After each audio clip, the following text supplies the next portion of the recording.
Hello, my name is Samiksha Godolkar. I am assistant professor in SND College of Engineering, Yeola. In last video lecture, we see the block diagram of DSO, Digital Storage Oscilloscope. In today's video lecture, we see the block diagram description of Digital Storage Oscilloscope. Firstly, we see in this slide. Firstly, we see in this slide is block diagram of DS. So we can repeat this block diagram. Firstly, we see the blocks. First is input attenuator, vertical amplifier, sample and hold circuit, analog to digital converter, memory, digital to analog. Memory output is given to digital to analog converter. Output of vertical amplifier is given to the trigger circuit. Output of trigger circuit is given to the control logic. The output of control logic is given to the digital to analog converter. The output of digital to analog converter is given to the horizontal deflection amplifier. The output of horizontal deflection amplifier is given to the cathode ray tube. The output of vertical deflection amplifier is also given to the cathode ray tube. And the output of cathode ray tube is connected to the ground. The description, some points we see in last video lecture. Now we see the next block diagram description is the size of memory reach to amount of horizontally segment of the trace that be divided into one sweep of the time base. Example, if the memory site is 1K, then the trace will divide it into 1000 horizontal segments. If 10 ADC is used, then frequency response of 25 kHz is obtained. The total memory storage capacity is 4096 for a single channel, 2048 for a 2 channel, and 1024 for 4 channels each. The selection of the sampling rate and memory size is depend on the type of waveform being recorded in DSO. An analog signal is sampled at suitable rate. The data points are readable on the memory once the signal is stored. The required manipulations can be done.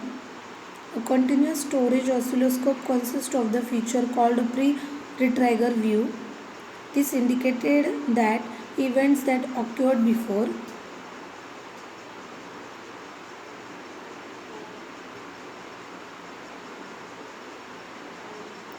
the trigger input signal was applied are displayed. The selection is percentage selection. This mode is useful when failure occurs.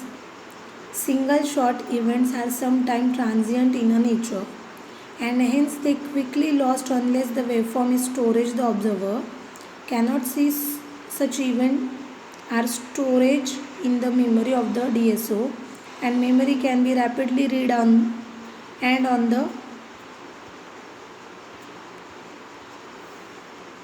screen.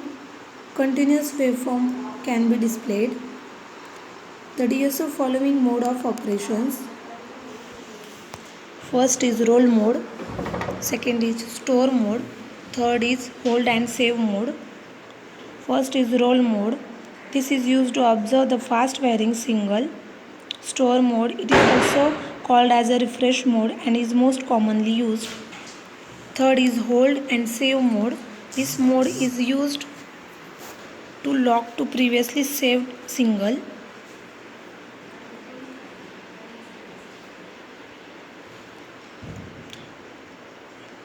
The advantages of DSO are infinite storage time. Second, easy to operate. Third, single processing is possible. Fourth, cursor measurement is possible.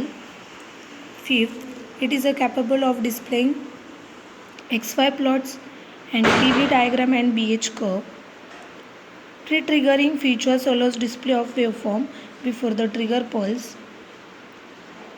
The applications of digital storage oscilloscope are it can be used to measurement AC as well as DC voltages and current, frequency, time period, time interval between two signals, etc.